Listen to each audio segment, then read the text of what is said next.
토요 묵상 말씀은 사무엘하 16장 1절에서 23절입니다.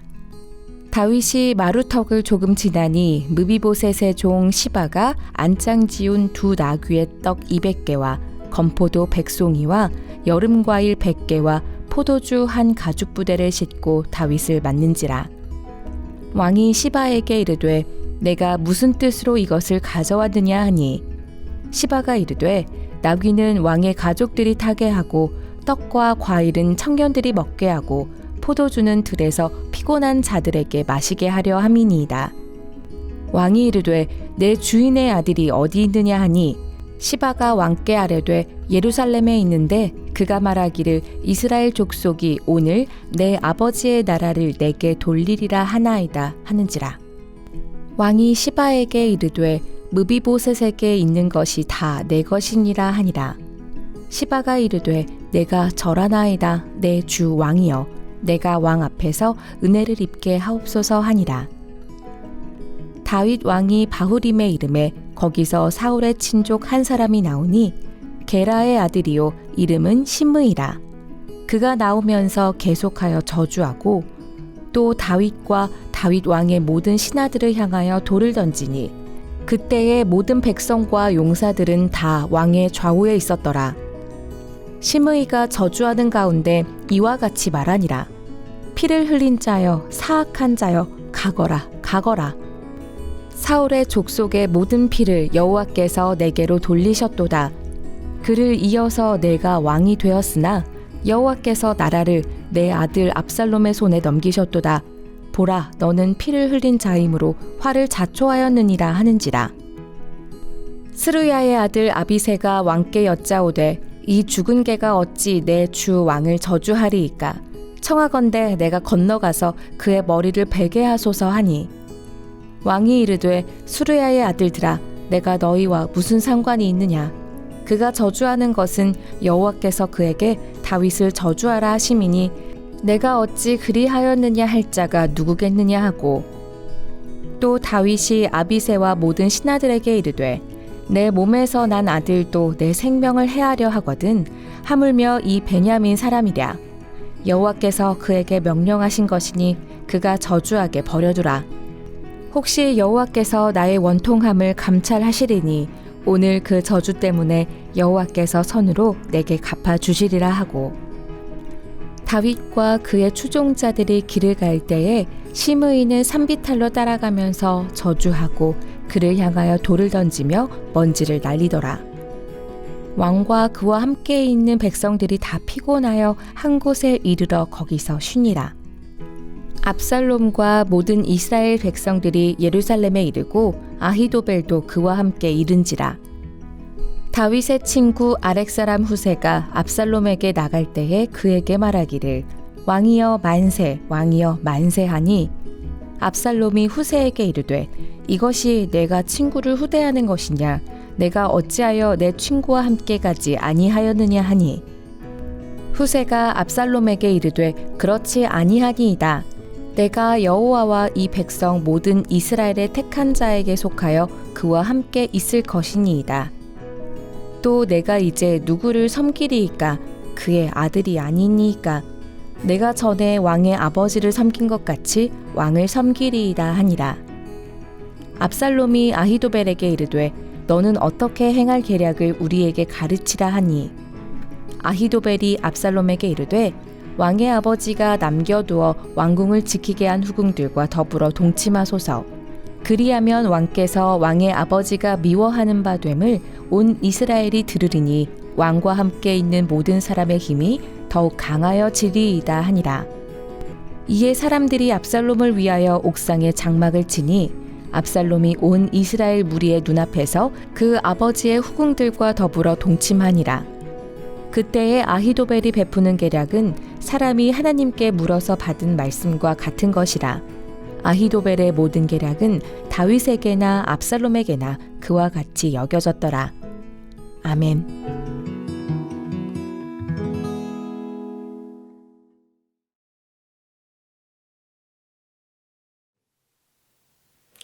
할렐루야. 말씀을 들으시는 우리 성도님들을 주님의 이름으로 축복드립니다. 오늘 본문의 말씀, 압살롬이 드디어 반역을 했습니다. 그리고 압살롬에게 쫓겨가는 다윗 일행들의 모습을 보게 됩니다. 그리고 그 속에서 일어나는 일들, 그리고 압살롬이 예루살렘 성을 드디어 점령하여서 일어나는 일들을 오늘 살피도록 하겠습니다.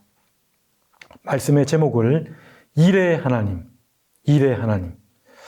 우리가 창세기 22장에 보면 여호와 일의 하나님으로 우리가 익숙해져 있습니다. 준비시키시는 하나님, 우리의 미래의 일들을 책임져 주시고 인도해 주시는 그러한 하나님의 모습들을 우리가 이렇게 설명하곤 합니다. 이레라고 했을 때 그 원형은, 원어의 원형은 바로 라아 동사가 됩니다. 라아 동사. 주목하여서 보다라는 단어가 됩니다. 그래서 이 단어는 돌보다는 뜻도 있고요. 또 지키다는 뜻도 있습니다. 그리고 숨겨진 것이 드러나다라는 뜻도 있습니다. 그래서 여호와 이레라고 하면 준비시키시는 하나님, 그리고 오늘 본문의 원문에 따라서 제가 제목을 붙였는데요. 이레 하나님이라고 하면 오늘 본문 12절 말씀에 보면 혹시 여호와께서 나의 원통함을 감찰하시리오니, 감찰한다는 표현이 바로 이레라고 할 수 있습니다. 여호와께서 감찰하시다, 여호와께서 돌보시다. 이레 하나님, 오늘 이레 하나님이라는 제목으로 함께 말씀을 나누도록 하겠습니다. 자, 첫 번째는 이레 하나님을 무시하는, 살아계신 하나님을 무시하는 사람들의 거짓되고 또 죄악된 모습들이 여기 드러나고 있습니다. 1절부터 4절까지는 이제 시바가 드러나죠. 머비보셋의 종으로 섬기라고 했던 그 시바가 이제 다윗을 영접하러 나옵니다. 나올 때 많은 먹을 것을 가지고 나오죠. 급히 도망쳐 나온 다윗 일행에게는 아주 큰 도움이 되었을 거라고 믿습니다. 떡과 포도주와 과일과 여러 먹을 것들을 통해서 힘을 북돋워주는 그런 역할을 한 것 같습니다. 그런데 당연히 다윗에게는 이 모이보셋 주인이 어디 있는지 궁금하겠죠. 네 주인이 어디 있냐고 물어봤을 때 시바가 이렇게 답변합니다. 3절 말씀에 왕이 이르되 네 주인의 아들이 어디 있느냐 하니 시바가 왕께 아뢰되 예루살렘에 있는데 그가 말하기를 이스라엘 족속이 오늘 내 아버지의 나라를 내게 돌리리라 하나이다 하는지라. 이 말씀은 이후 다윗이 다시 예루살렘으로 돌아올 때에 머비보셋이 하는 말들을 들어보고, 그리고 사실 정황상 머비보셋은 두 발을 저는 장애인이기 때문에 이렇게 반역을 모의할 가능성은 아주 희박하다고 할 수 있습니다. 그것도 압살롬의 나라가 아니고 사울의 나라로 돌릴 가능성은 거의 희박합니다. 근데 영적으로 어두워져 있는, 떨어져 있는 다윗은 이런 것들을 분별하지 못하고 그대로 시바의 편을 들어주고 인정을 해버리게 되죠. 이런 거짓된 모습들이 드러나게 됩니다. 이 시바는 살아계신 하나님, 일의 하나님을 의식하지 못한 채 자기의 이기적 욕심에 따라서 모든 재산을 갖고자, 탈취하고자 이렇게 지금 거짓말로 설명을 하고 있는 것입니다.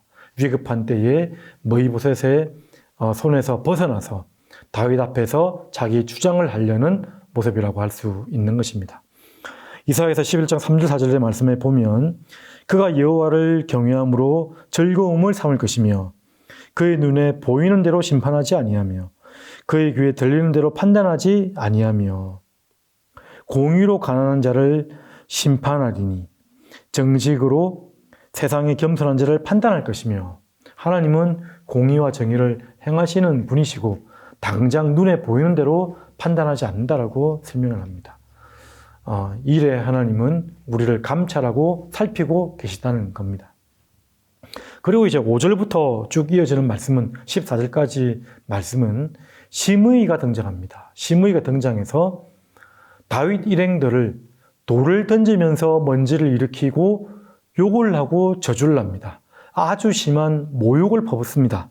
7절 보십시오. 7절에 심의가 저주하는 가운데 이와 같이 말하니라. 피를 흘린 자여 사악한 자여 가거라 가거라. 피를 흘린 자여 사악한 자여. 다윗이 사울 집안에 피를 많이 흘렸다고 판단하는 거죠. 사울 족속의 사람이지 않습니까? 시므이가 사울 편의 사람이기 때문에 이렇게 말을 하고 있는 것이고, 사악한 자여라고 했던 이 표현은 벨리알의 사람, 바알이라는 우상이 이름이 연상되어지는 모습입니다. 그래서 무가치한 자, 쓸모없는 자, 또 음력하면 바알의 사람, 우상 숭배하는 사람이라는 뜻도 나타나게 되는 것이죠. 상당히 다윗에게는 모욕적이면서 조롱이 되는 그런 표현이라고 할 수 있습니다. 그리고 사악한 자여 가거라 가거라. 이 상황이 그대로 계속 되기를 원한다. 더 압살롬에게 쫓겨서 그런 신세가 되기를 바란다는 뜻의 지금 저주를 퍼붓고 있는 것입니다. 아주 모욕적입니다. 다윗뿐만 아니라 모든 이스라엘 백성들에게 모욕적인 모습이었던 것이죠. 그런 저주를 지금 퍼붓고 있는 것입니다. 시므이 역시 아주 비급한 행동이라고 할 수 있는 것이죠. 지금 다윗 일행은 압살롬에게 쫓겨서 지치고 고난 상태에 있는데, 마치 아말렉 족속이 이스라엘 백성들이 광야로 나왔을 때 처음 광야 생활에 들어가니까 얼마나 피곤하겠습니까? 그 뒤편을 쳤던 그런 약삭빠른 행동과도 비슷하게 지금 이 시므이가 나와서 괴롭히고 저주를 퍼붓고 있는 것입니다. 이런 모습이 바로 일의 하나님을 무시하는 모습인 것을 우리가 보게 되는 것입니다. 자, 두 번째 우리가 살펴볼 것은 다윗은 일의 하나님을 선포하고 받아들이며 나아가고 있습니다. 일의 하나님. 자, 이런 시므이가 이런 욕을 하고 나갔을 때 옆에 있는 아비새는 과거에 사울 왕을 찾아냈을 때, 다윗이 죽일 기회를 찾았을 때도 내가 가서 죽이겠다고 했던 그런 흥분됨이 있었던 또 부하였죠. 이번에도 본인이 가서 다 죽여버리겠다 이렇게 설명을 했습니다. 그럴 때 다윗이 말리고 아비새를 말리고 신앙의 고백을 하는 모습을 우리가 보게 됩니다. 10절, 11절, 12절. 왕이 이르되 스루아의 아들들아 내가 너희와 무슨 상관이 있느냐? 그가 저주하는 것은 여호와께서 그에게 다윗을 저주하라 하심이니 네가 어찌 그리하였느냐 할 자가 누구겠느냐 하고, 또 다윗이 아비새와 모든 신하들에게 이르되 내 몸에서 난 아들도 내 생명을 해하려 하거든 하물며 이 베냐민 사람이랴. 여호와께서 그에게 명령하신 것이니 그가 저주하게 내버려두라. 혹시 여호와께서 나의 원통함을 감찰하시리니 오늘 그 저주 때문에 여호와께서 선으로 내게 갚아주시리라 하고, 이 일들이 하나님으로부터 나왔다라고 지금 설명을 합니다. 자신이 지은 죄를 기억해내고 지금 떠올리고 있는 거죠. 하나님 앞에 긍휼을 의지하고 있는 모습일 수가 있습니다. 5절에 보면 다윗 왕이 바우림의 이름에, 지금 이 장소가 바로 바우림입니다. 바우림이 어떤 장소입니까? 사실은 이 장소는 사무엘하 3장 15절 16절에 보면 이렇게 나와 있습니다. 이세보셋이 사람을 보내 그의 남편 라이스의 아들 발디엘에게서 그를 빼앗아 오매 그의 남편이 그와 함께 오되 울며 바우림까지 따라왔더니 아브넬이 그에게 돌아가라 하매 돌아가니라. 다윗이 남유다 북이스라엘이 나눠졌을 때에 정치적인 정통성, 자신의 이기적 정치적 목적을 이루고자 사울의 딸 미갈을 데려오라고 한 적이 있습니다. 그때 미갈은 이미 이 발디엘과 결혼한 상태였거든요. 근데 그 다윗의 요청에 아브넬이 이제 돌려주는 장면이죠. 마지막 헤어졌던 장면이, 미갈이 남편과 헤어졌던 장면이 바로 바우림이라는 장소입니다. 힘없는 남편 발디엘은 아무 소리도 못 내고 그냥 울며 돌아갔던 장소가 되는 것이죠. 아주 약한 사람을 아프게 했던 그런 장소라고 할 수가 있습니다. 그 장소에서 지금 시므이의 저주를 받고 있는 것입니다. 놀라운 하나님의 그 감찰하시는 일의 하나님의 역사하심을 우리가 보게 되는 것이죠. 그러면서 혹시 여호와께서 나의 원통함을 감찰하시리니, 지금 다윗은 자신이 지금 하나님 앞에 징계를 받고 있음을 고백합니다. 그리고 하나님께 소망을 두고 있는 모습을 보게 되는 것이죠. 다윗이 밧세바를 취하고 우리아를 죽인 큰 범죄함 가운데 있었지만 그 범죄를 정당화하는 것이 아닙니다. 그렇지만 아주 중요한 순간에 보면 하나님을 찾고 신앙적인 모습이 있었던 것을 우리는 보게 되는 것입니다. 만약 나의 인내와 나의 침묵과 나의 참음이 이 시므이가 한 저주와 같이 그런 대가를 받는 것이라면 하나님 저는 달게 받겠습니다 라고 고백하는 것이고요. 그리고 혹시나 내가 받는 이 모욕과 조롱이 내가 지은 죄의 대가보다 더 크다면 저 저주의 그런 내용이 내가 지금 참고 있는 이 선함보다 더 크다면 이 원통함과 억울함으로 인해서 하나님이 더 큰 복으로 갚아주실지 누가 알겠습니까? 라고 하는 고백입니다. 참 저는 이 고백을 보면서 그렇습니다. 우리 신자가 이런 삶이 지 않나 그런 생각이 들어요. 이 땅에서 이 어그러지고 거스르는 세상 가운데 그리스도인으로 살아간다는 것은 다소간 억울함을 가지고 사는 것이거든요. 그 억울함을 가지고 살 때 하나님을 의지해서 이 원통함과 억울함으로 말미암아 하나님이 나에게 선으로 갚아줄지 누가 알겠습니까? 라고 고백할 수 있는 것을 보게 되는 것입니다. 감찰하시는 하나님, 일의 하나님. 우리는 다윗이 일의 하나님을 의지하며 나갔던 것처럼 이 땅에서 삶을 살 때에 변함없이 그분 앞에서 일의 하나님을 신뢰하고 나가는 저와 여러분들이 되어야 될 것입니다. 자, 마지막 세 번째는 그 다음 15절부터 23절까지의 말씀인데요.